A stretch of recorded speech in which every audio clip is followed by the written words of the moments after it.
પાટણના રાધનપુરમાં 6 ઇંચ વરસાદમાં જળબંબાકારની સ્થિતિ નિર્માણ પામી છે। મસાલી રોડ પર ઘરોમાં પાણી ઘૂસ્યા છે। ઘરોમાં પાણી ભરાતા ઘરવખરીને નુકસાન પહોંચ્યું છે। તંત્રએ પાણીના નિકાલ માટે કામગીરી શરૂ કરી છે।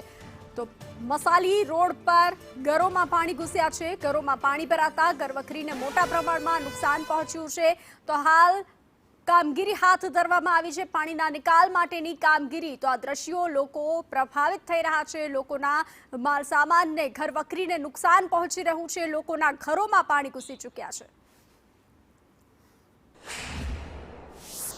રાધનપુર શહેરમાં 6 ઇંચ જેટલા વરસાદ વરસતા રાધનપુર શહેરમાં ઠેર ઠેર જગ્યાએ વરસાદમાં વરસાદી પાણી ભરાય છે। જે રાધનપુર મસાલી રોડ પર આવેલ છે તેના હું દૃશ્ય જે છે તે રાધનપુર મસાલી રોડ પર આવેલા તેના દૃશ્ય છે।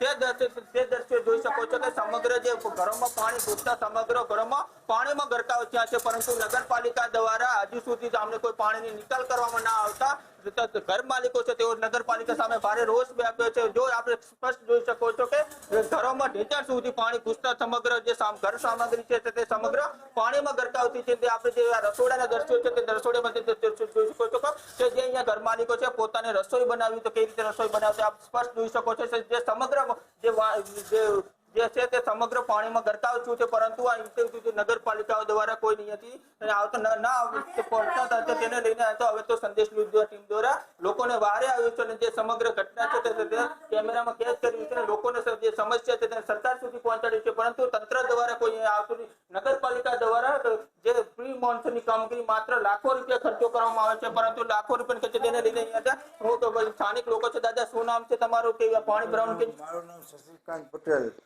હું અયોધ્યાનગર રહેવાસી રાધનપુર। આ સમસ્યામાં સવારે ખૂબ વરસાદ થવાથી પડી છે। ખૂબ અમે પાણી ઉલે છે, ચા પીવાનો ટાઈમ નહીં અમને, રસોઈ તો રસોઈ રહી પણ 5 વાગ્યાના પાણી જ ઉલે છે અને બધો અડધો સેમન મારો પલળી ગયો છે।